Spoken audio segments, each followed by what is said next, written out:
Thank you very much. Thank you very much for joining the discussion. We do really appreciate it. I know that it has been a very long day for you. It was packed by many different information. And in order to remember something from this conference, I would like to welcome to the stage the rapporteurs of individual sessions and panel discussion. So they will talk about what has been discussed and said. So first I would like to welcome Eva Brožová from Technology Agency. Please take a seat. I would like to welcome also Asdis Yüzdötür. Please take a seat. And Nadia and Gundur, please take a seat here as well. Okay, we are missing the mics. Just a second.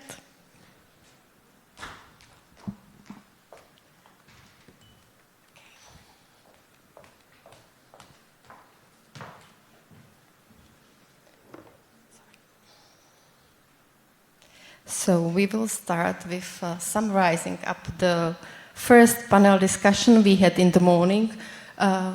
It's already working.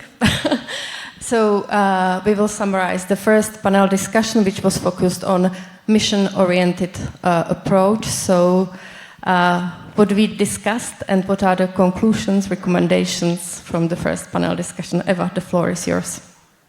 Good afternoon, ladies and gentlemen. First of all, I would like to thank the speakers of the first panel, because it was a very insightful session and there were many inspirations for me who is working directly with the programs supporting missions and policy. The session was very complex, so it's difficult to bring up the most important things that were said. But I will try to focus on the challenges that were mentioned about the mission-oriented policy. Although I won't fit in the 5 minutes probably, so if it was an elevator pitch, I would fail probably. You mentioned elevator. You have more time, so don't worry. So, well, altogether we explored the rationale of the mission-oriented policies. We also spoke about the specifics of this approach in comparison with other policy approaches, and we delved into the challenges. Also, we mentioned some solutions to these challenges. That's what I wanted to underline. I basically picked 3 challenges that were mentioned, and I would like to develop on these. And I know that we might mention further on some other added value of the mission-oriented policy in the discussion. So first of all, one theme that resonated also throughout the whole day was the involvement of stakeholders and rising awareness about the mission-oriented policies and about the missions themselves. We know that this is one of the major added value of the mission-oriented policies, that they involve as many stakeholders as possible.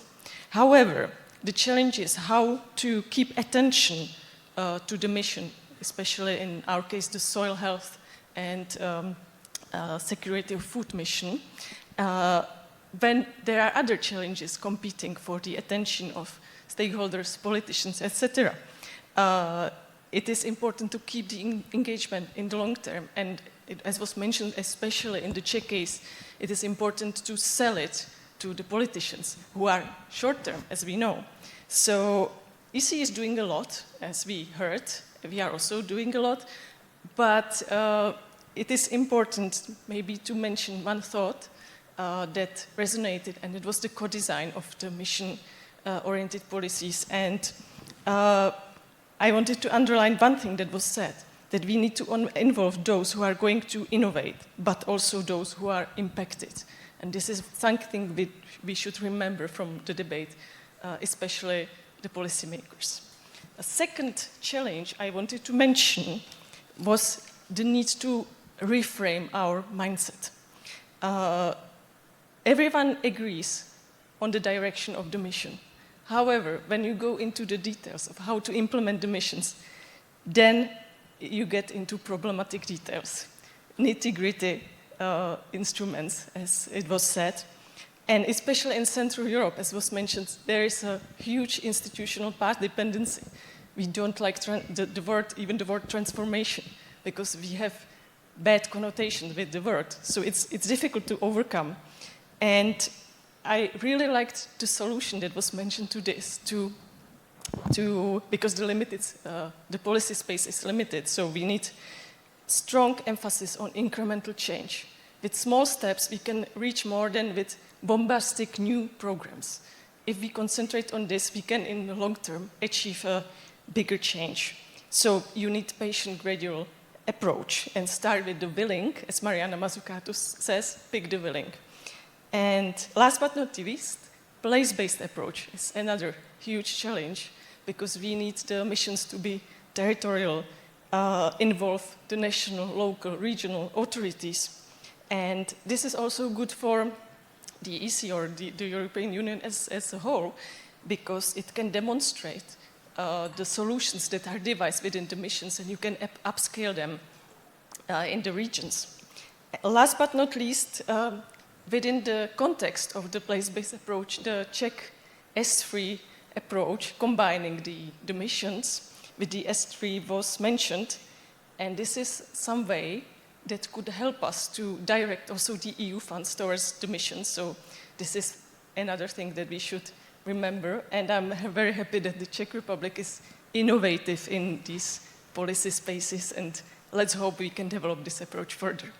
Thank you. Thank you very much for a great summary of the first panel discussion.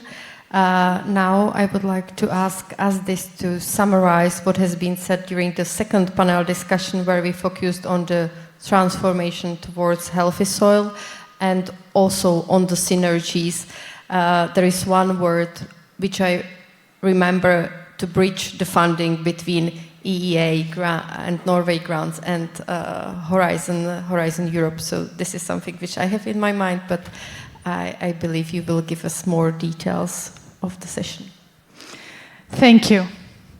I represent the Financial Mechanism Office, which is, for those of you who may not know, the FMO. It is the Secretariat for the EEA Norway grants. And I am, in my summary, I will maybe repeat some of the words or the topics that Eva has already talked about, but it will make you really remember. So I would like to start by thanking the CAPA team, the Toucher team, for a fantastic conference. It's been very inspiring, and then also for Research Council for their excellent support in organizing this. I think it's been a very, very inspiring and interesting day. And I especially found Anna's talk, starting the session that I'm summarizing, very interesting.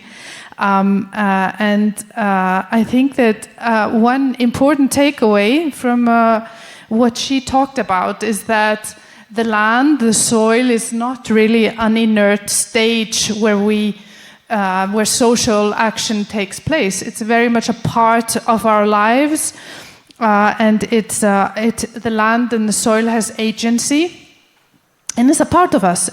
It is about soil health is our health, and the health of the non-humans who share this space with us. I mean, the chemicals enter our body through the food, and they enter the air, etc. And so land has agency, soil has agency, and Anna read the poem to us by Adam Horowitz, where he says, "The earth moves faster."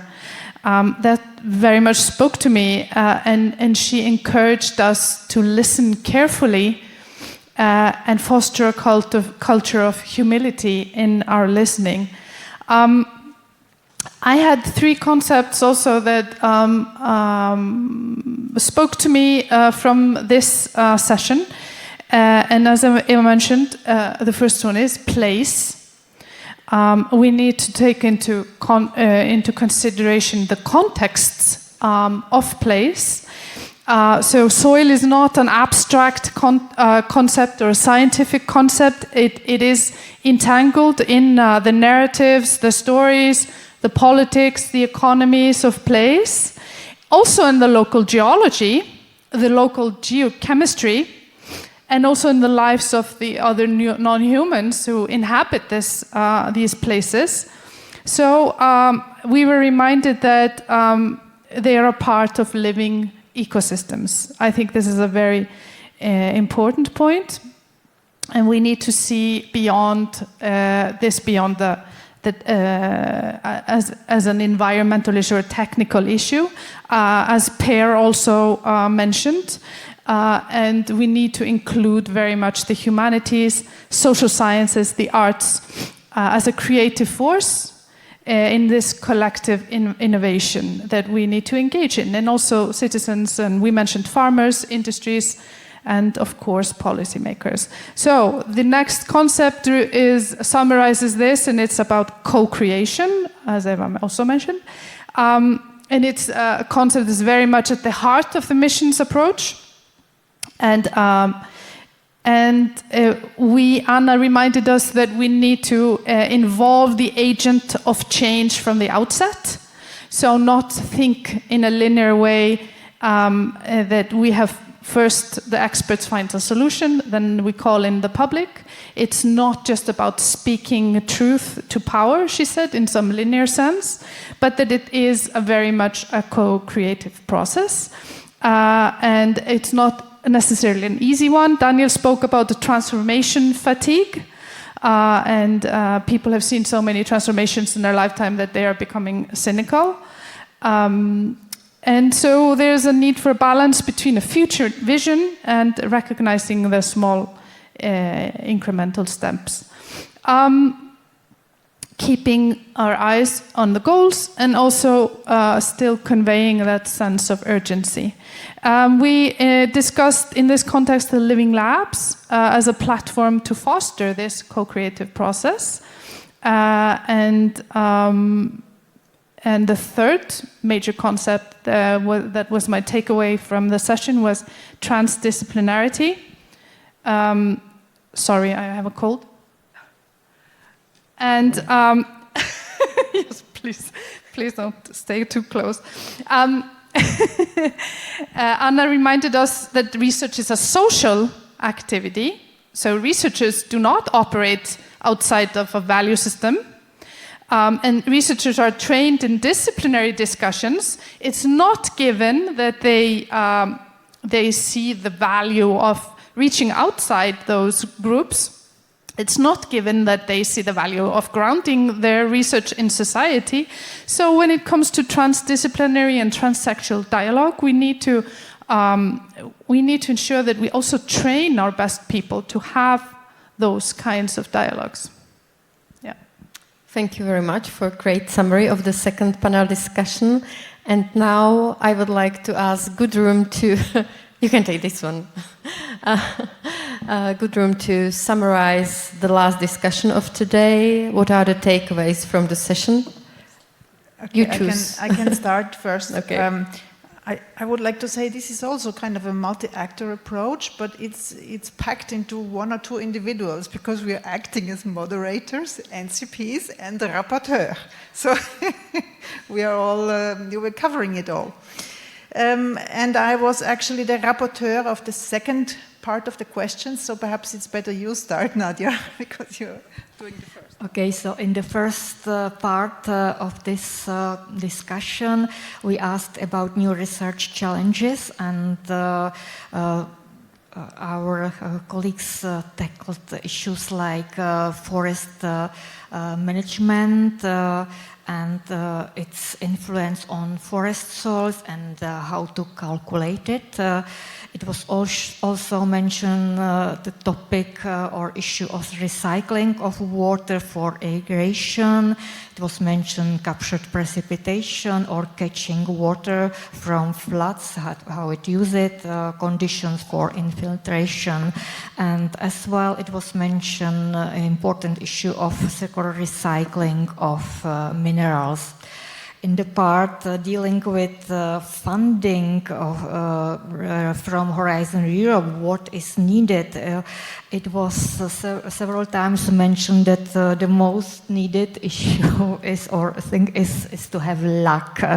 But as well, it was mentioned that it's very important to have a network of partners, to be a part of a network, because it also ensures that you will probably have the opportunity to participate in follow-up project, and it was mentioned that also patience is needed, and important is also to consider revisions or remarks from evaluation summary reports to improve the proposal, and also certain adaptability is needed, because the topics are not always the same, they are changing, so adaptability is needed. And not to forget, important or needed is also Norwegian Research Council of Norway, because without it, it would be much more difficult to apply. And as for the bilateral cooperation and benefit for future applications, again, it was mentioned that patience is a very important aspect, maybe to consider to start small. Again, networking was mentioned, and of course, it's necessary to have experienced partners and geographically balanced team. Thank you very much. Gudrun, you will continue with the second part. Thank you so much. Right. My first question, which I noted down, posed by Nadia, was about the outcomes of the projects of the SOIL mission, how that would be most beneficial.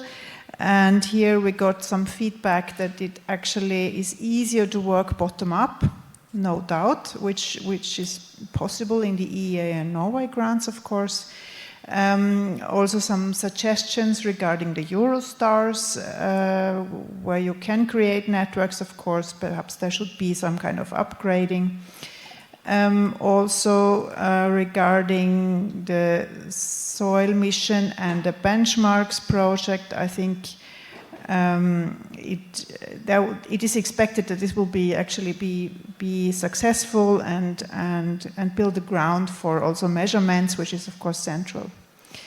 We also got some message that it is really important to include each country, and that of course is true for the member states, but also for associated countries which are interested in the SOIL mission.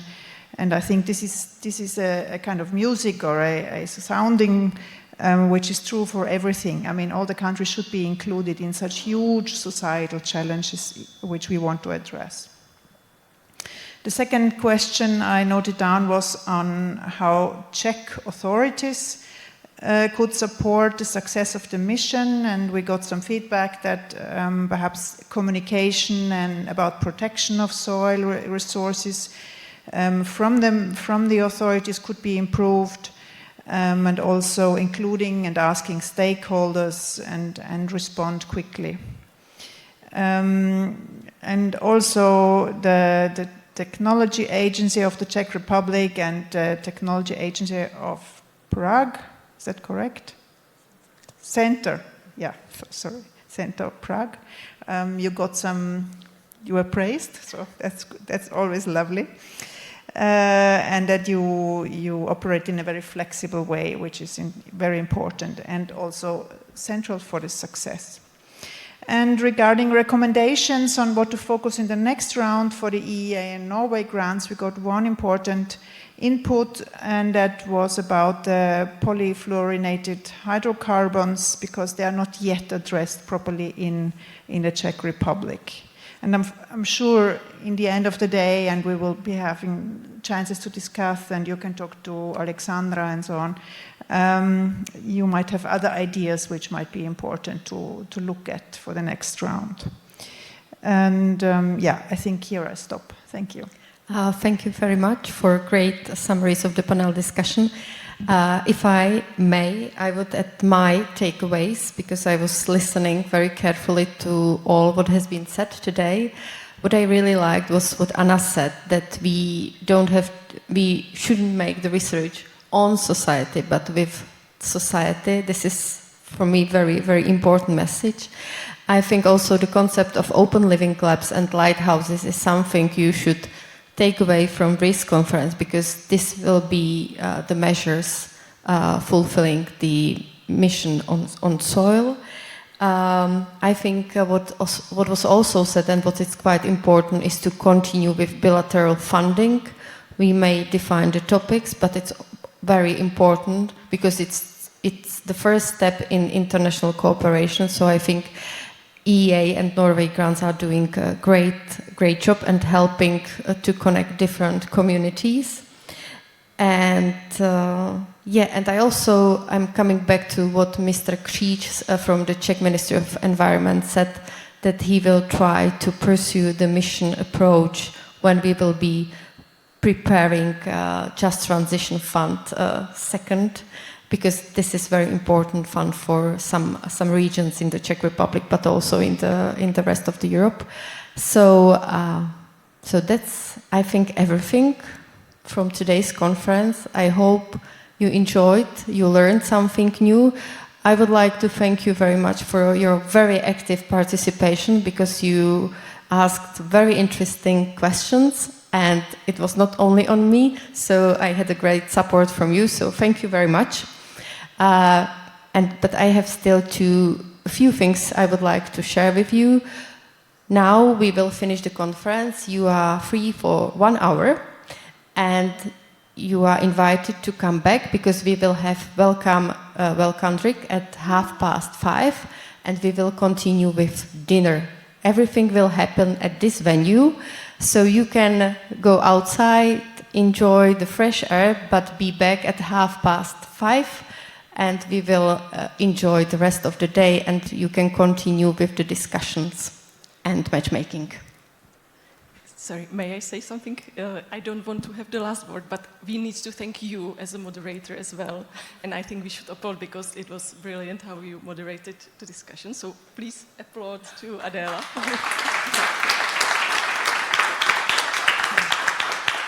And I would also like to thank RCA and Norway Grants for making this happen. It's great, and we are proud as a technology agency that we can implement the Norwegian and EEA funds. And we hope we can continue this also in the next period, as was mentioned during the morning discussion. And I'm glad the EC noted this. And last but not least, I would like to thank the organizers of the conference, from our Norway Grants unit, namely Zuzana Dostálová, Michal Tesář, and Dominika Paclíková. Please stand up, and their leader as well, Tanya, you can stand up too.